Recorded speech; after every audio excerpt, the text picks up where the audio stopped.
बहुत बड़ा राइटर है डॉक्टर डेन ही. मैंने उससे पूछा यार, मैंने कहा मेरी इंडस्ट्री में मेरा दिमाग खा गए, कोई ऑडिशन नहीं देता, कोई काम नहीं देता, मिलता है और यही बोलता है तुम्हारा परसेप्शन नहीं है. तो उसने बोला हमें ये तो बहुत अच्छी चीज है, एक आर्टिस्ट का तो परसेप्शन होना ही नहीं चाहिए. Yeah. तो फिर मैं वापस आया, मैंने 2 दिन सुना दिया, मैंने कहा गलत बोल रहे हो, दिमाग मत खराब करो, रोल होता है बात करना, नहीं तो आगे बढ़ो. फिर पीछे पड़ गए बोलने के लिए, तुम हो ना बहुत एक्साइटेड हो, एक्साइटमेंट कम करो तो काम मिलेगा. मैंने कहा यार ये तो दूसरा है, ली स्ट्रासबर्ग में तो रॉबर्ट एलेमन ने बोला था कि एक्साइटमेंट दिखाओ. I am not a saleable actor, that's what he was told, you know. Amit doesn't sell it. Even the other film, which was a very big uniform film, which is finally being made, and I'm happy it should be, because it's not about me, it's the war hero, and that story should be told. But they said Amit doesn't sell. So I was sad, and then I actually thought one day, you know what, I will never sell. And this industry thinks I won't sell, that means I will never get to play a war hero. I will never get to put the uniform on and feel that and become that and tribute it to my dad who wanted me to join the army and I couldn't. I cried for my father for the first time when I was 23. And I went to Marine Drive and cried because my last memory of my dad was that we had a long walk on Marine Drive, and we had, like, the first time in my life, we had a heart to heart, first time in my life since I was born. And that was my last memory. And I never cried for my dad when he died. I was like angry. I didn't even care. Welcome to Speakeasy. My name is Rudrani, and today I'll be in conversation with an actor who's been slowly and steadily, really silently, creating his own space and is extremely talented with what he's done.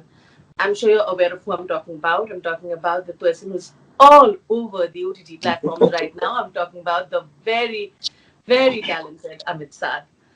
Hi, Amit. How have you been doing? Hi, Rudrani, and thank you for uh,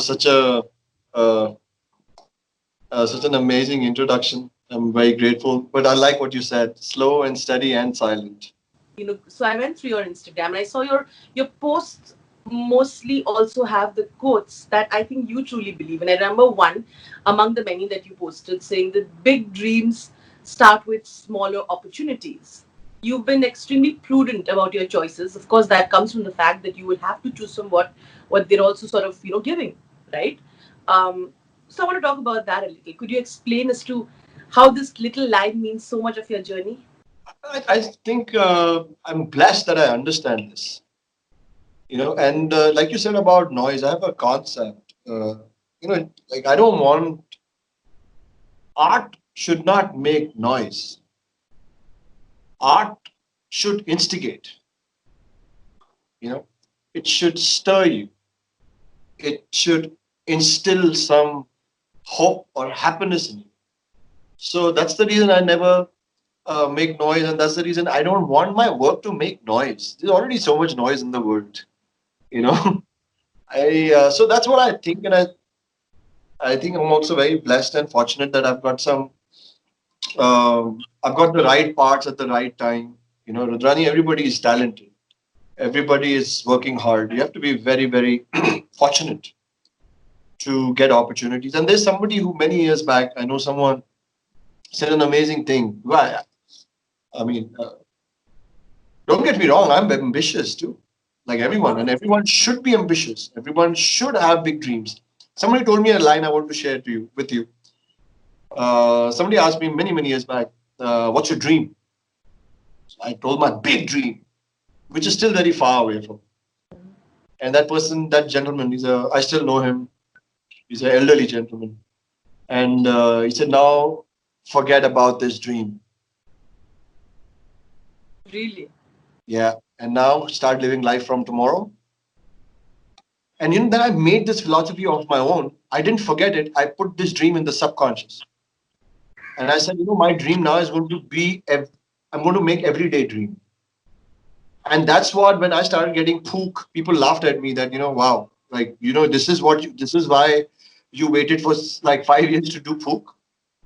So for them, it was pook. But for me, it was like, I wanted to do movies and I got a movie. Sure. I wanted to do movies, I got Maximum. I wanted to do movies, I got Kai Poche. I wanted to do good work, I got Breathe. So I never, what happens is we judge, we belittle, we make ourselves big, we make ourselves small. So coming back to answering you again, I don't make big and small. I just say, you know what, this is my paintbrush, this is my color, this is my canvas. I'm going to just have fun, enjoy, and then just throw it at the world. And at this point, I'm very grateful to the world. I'm grateful to you. I'm grateful to my team who's working so hard. I'm grateful to the fans, to the viewers, to the audiences that, whatever painting I'm showing them, they're liking it. And it's not making noise and it's instilling some happiness and some thoughts in them. And mission accomplished. Next.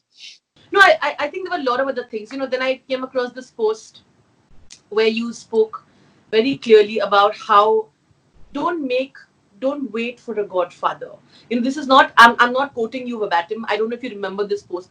It was a really long post that you put. It is not this year, but if I anybody, remember every word of it, oh, every line of it. the post is about you talking about godfathers, right? Saying that, don't wait for a godfather. Paraphrasing the entire thing, saying that, don't, while you look up to people and their journey, sure, get inspired by them, but don't expect exactly that, because you've been disappointed by the people and then, and the actors, or your icons that you looked up to in the industry. So that's what I like about it. So tell me more, and connect this to your life, and if you can exemplify and tell me why, what you meant. Right now, what you said, like to contextualize it to my life. So, Rundarani, when I write something or when I quote something, it's always from a mishap of mine or a learning of mine or a failing of mine or a resurrection of mine. They're very personal. Everything I put is not to teach people, is to share with them, what, कि ये मुझे समझ में आया, मेरे साथ भी ऐसा हुआ है, अभी, you know, have your own perspective. So, coming back to this quote, it was very personal.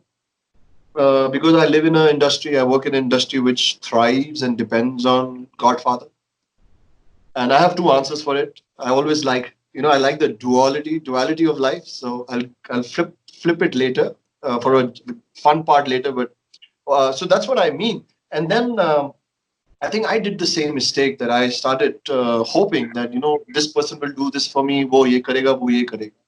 And when I was on footpath or when I was rising in my dreams and work and getting better, I never had that. It's just that the moment I entered film industry, I became like that. I started looking at people, hoping that they will do something.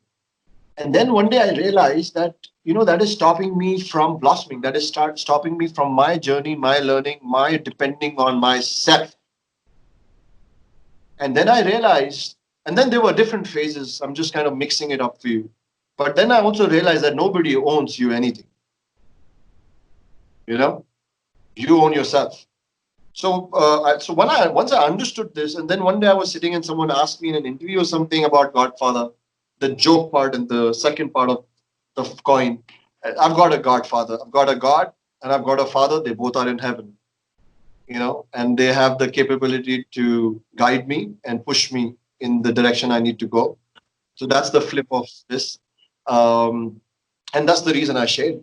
I thought, it's good to tell because I just think when we hope so much from things around us, we somehow start focusing on them and what's going to come from them, and we forget what we have to do. We forget the work we have to put sometimes, and also in this exercise, there's a lot of disappointment. So now I'll give you another example. Now, a lot of my friends from the industry, like Vidya Balan is like one of my favorite actresses. And she tweeted yesterday, and then she messaged me on WhatsApp, and she says, "You know what? Send me your link of your trailer, and I'm going to do a swipe up." And that meant a lot to me. I said, "Wow." So I just think that do your work and let destiny, let universe, let people, on their own do whatever they have to do. I'm not saying don't ask for help if you are in distress, if you have a problem. In my case, like if I don't have a role, if I don't have work, I will call someone because eventually we need help. So it's an understanding. It's a big subject. It's a big. I can write a chapter on this one day. So I'm glad you brought it up. Thank you. Now you can stop me here if I'm being really intrusive, but it's all right. I think You're so polite that there's no stopping. I think it's the intent. I think when the intent between two people on a conversation is good, there's no stopping. So anything. so sweet. Um, No, you mentioned about your father and the God, and of course, I know that you lost him when he was really young, right? Yeah. I want to understand that when you look, are you almost 16? Tell me if I'm right. Almost around that time. When you lose someone when you're that young, it's the grief teaches you a lot. It also sort of toughens you for what you're about to see, right? Because you also try to build a barrier. I don't know, it's not same for everybody. Probably, and I'm just giving an example of a lot of people. They do that. What did that process teach you when you sort of were getting over it eventually? And you really sweetly mentioned about Godfather, and and it brings me back to this question I'm asking you right now. Rudani, no, I didn't have grief when I was young. I only had anger. So when grief, I don't know, I'm not a psychologist, I'm not even an educated guy. So my experiences of life is just reading a few books and knowing a few good friends and a lot of thinking and reading, I guess, and life. But I feel that when grief doesn't come out, when you don't know there's a channel to express grief or understand grief, it all turns into anger. Mm. And then if you have an environment around you which is not gentle with you, which is opposing you, not understanding you, you get more angry. So when I was younger, I just had anger, which would come out in different ways, and people wouldn't understand. Um, uh, and that's why when the grieving process started, that I call them breakthroughs. And then slowly, so like I cried for my father for the first time when I was 23. And I went to Marine Drive and cried because my last memory of my dad was that we had a long walk on Marine Drive, and we had like the first time in my life, we had a heart to heart, first time in my life since I was born. And that was my last memory. And I never cried for my dad when he died. I was like angry. I didn't even care. And then I remember that 23, I had come to Bombay, and one day I went to Marine Drive and I remembered him and I cried. And I think the process started there. But I was still angry. I was still. Um, uh, this question, if you ask me, is something that I don't sit and think much because then I'll have a million people and a million things to thank. I'm just very blessed that I'm in the most peaceful, most happiest phase of my life. And I can definitely say last 5 years have been amazing. I've met some really cool, good people who have helped me, taught me how to grieve, and there is no grief anymore. It's abundance of only abundance of love, and I just want to love back. There is so much about the incident. When you were being given the script, Amit, were there moments of doubt that there's already a film being made, there's so much conjecture about the same subject. How is this going to be different from the millions of opinions that is already there, or from the work that's already done, because that's been raved upon? Was that doubt there ever? So I'm not a person who does anything when I'm in doubt. If I had a doubt, I wouldn't have been a part of this. Secondly, I think for me it's very emotional, man. Very simple. To be honest, I'll be very honest. I was very desperate, and all my life as an actor, I waited to do something in the uniform. There was something that came to me, was supposed to happen with me, and didn't happen. That broke me, dejected me, and I healed, and I came up with it. And I was hopeful that one day I will get a role that I can put the uniform on, and I wanted to tribute it to my dad. I don't So know. when the story came, and Samar Khan, who's the producer of Roth, he's a very dear friend of mine. We also tried making a film together, but I'm not a sellable actor. That's what he was told. Yamit doesn't sell. Even the other film, which was a very big uniform film, which is finally being made, and I'm happy it should be because it's not about me. It's the war hero, and that story told should be told. But they said Amit doesn't sell. So I was sad, and then I actually thought one day, you know what? I will never sell, and this industry thinks I won't sell. That means I will never get to play a war hero. I will never get to put the uniform on and feel that and become that and tribute it to my dad who wanted me to join the army and I couldn't. And then when Samar gifted this to me, and Samir sir from Applause, they said, "This is yours." At that time, nothing came to my mind. At that time, I just looked at the skies and I told my Father, God and Father, and I said, thank you. Give me courage, give me strength. And we just dived in. Now that I'm being asked this question, I'll just tell you one amazing thing, which I think audience will see, and I hope they like. Strangely, can I also tell you that no fan or audience or I interact with a lot of fans and people and friends, and none of them, no one has compared. Yeah. So that means the audience in India has that understanding that it's a web series. It's going to be more intricate. It's going to have more detail. Yes, simple. Yes, and minuteness. So uh, again, and there is no comparison. I'm a huge fan of Vicky. He's a wonderful actor. I consider him, uh, a good friend. And if you ask me, I would be happy if he sees it and he gives his thumbs up. I just want a thumbs up. You know what? Like generally, as an actor, like I wanted Breathe to do well. I wanted people to see that I've worked so hard and I've given my life to it and see my transformation, see my video, see this, see that. And the world obliged me, and I'm grateful. That you all loved Breathe season 2 so much, and all of us. But if you ask me for a growth in one line, what I want, I just want a thumbs up from everybody. So these are my thoughts. I saw the trailer. I think it looks brilliant, and I think your father will be extremely proud wherever he is. I'm very, very honest. It's the first time in my life. Like I'm so scared that I can like just start crying. I feel like right now I'm getting this feeling. I'm very close to somebody, and I was with that person yesterday. I said, you know what? I'm happy, but I feel like I'm feeling. I don't know how to say. I'm just not scared in a negative way. Just it'll mean a lot to me that if this works, if and I don't, and sometimes when you prep for something, you prepare something, and I'm saying this on behalf of my team, on behalf of Sony Live, who are great partners. Like they gave us a platform, and they are going all out with it. They love it. Applause, Samir sir, the entire team, writers, Shiv, Rahul, Samar, my cast, Neeraj sir, everybody, Darshan, Madhur. You just put in everything. So then I get scared that, like I feel like I'm the engine of growth, and I just feel, have we done enough? So that is kind of making me petrified. So next 3-4 days are long. You mentioned about sellable tags, though there I want to get into.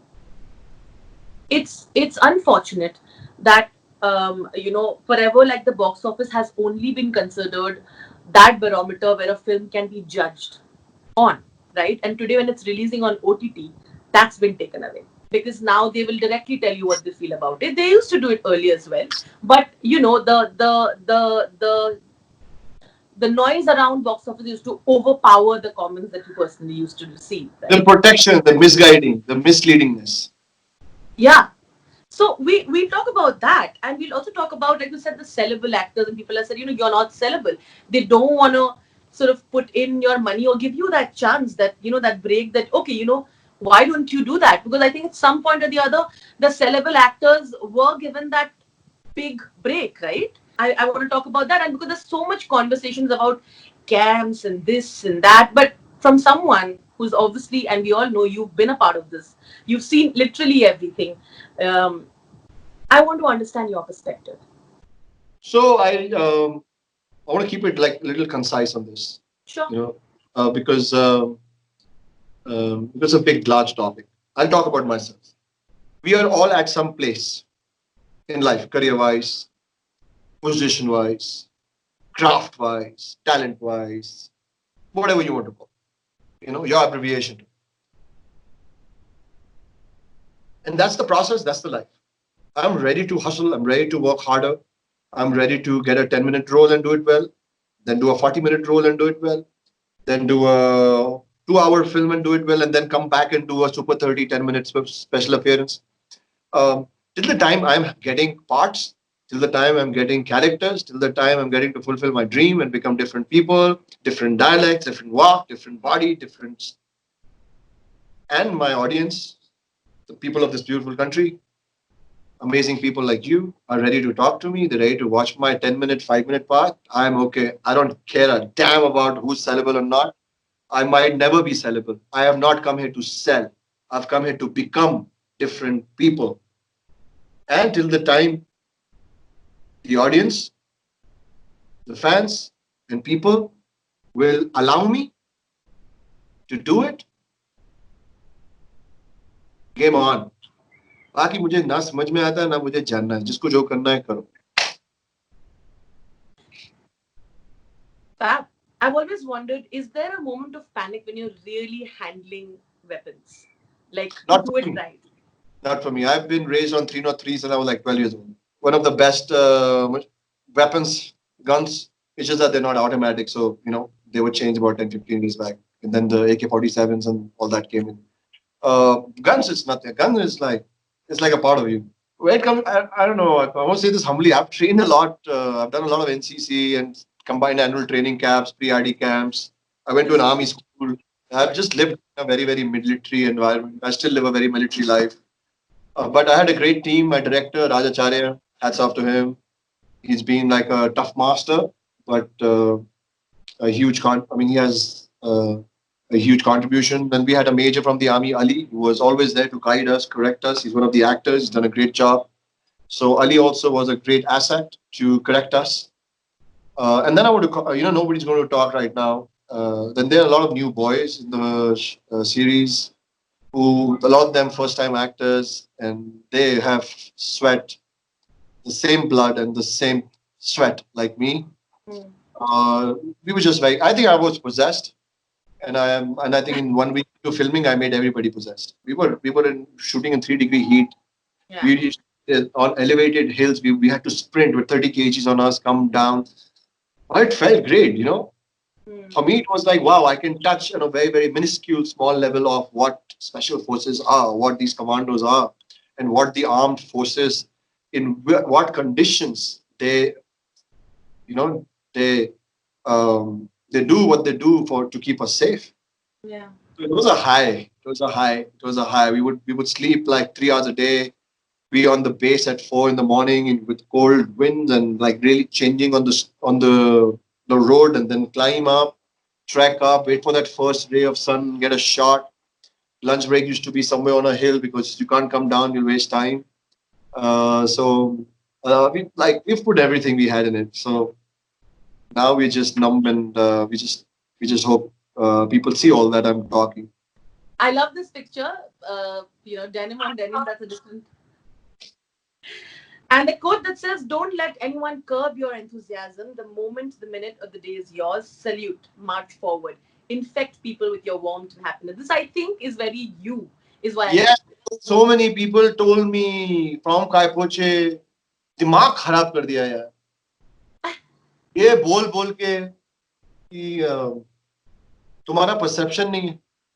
हाँ? सो मेरा एक दोस्त है, बहुत बड़ा दोस्त तो नहीं है, दोस्त बाद में बना, बहुत बड़ा राइटर है, डॉक्टर डेन ही. मैंने उससे पूछा यार, मैंने कहा मेरी इंडस्ट्री में मेरा दिमाग खा गए, कोई ऑडिशन नहीं देता, कोई काम नहीं देता, मिलता है और यही बोलता है तुम्हारा परसेप्शन नहीं है. तो उसने बोला, हमें ये तो बहुत अच्छी चीज है, एक आर्टिस्ट का तो परसेप्शन होना ही नहीं चाहिए. Yeah. तो फिर मैं वापस आया, मैंने 2-3 सुना दिया, मैंने कहा गलत बोल रहे हो, दिमाग मत खराब करो, रोल होता है बात करना, नहीं तो आगे बढ़ो. फिर इतने पड़ गए बोलने के लिए, तुम हो ना बहुत एक्साइटेड हो, एक्साइटमेंट कम करो तो काम मिलेगा. मैंने कहा यार ये तो दूसरा है. ली स्ट्रासबर्ग में तो रॉबर्ट एलेमन ने बोला था कि एक्साइटमेंट दिखाओ, रोल में दिखाओ, ऑडियंस को दिखाओ, इंटरव्यू में दिखाओ, एक्साइटमेंट होनी बहुत जरूरी है, एक्सुबरेंस होना बहुत जरूरी है. अल पचिनो कहते हैं कि एक्टिंग की तो बुनियादी एक्सुबरेंस से आती है. आप बोल रहे हैं पहले परसेप्शन पे लग गए, अब ये बोल रहे हैं तुम में एक्सुबरेंस बहुत है, एक्साइटमेंट बहुत है. तो मैंने एक दिन डाल दी ये फोटो. मैं अपनी फोटो, मेरे हर शब्द में बहुत पीछे उसके, there is always something. I'm glad I picked up these pictures. I had no idea, but I just felt like these were the ones. Please have excitement, have exuberance as much as you want, और किसी को allow मत करो कि कम करे. Thank you for trying to do that. That's so noble of you. Thank you once again. Like I said, all the very best. You have a slate of things coming out. All of them look really, really different from each other, and it. All of them look great. Specifically, right now, all the best for Upgrowth. Thank you once again.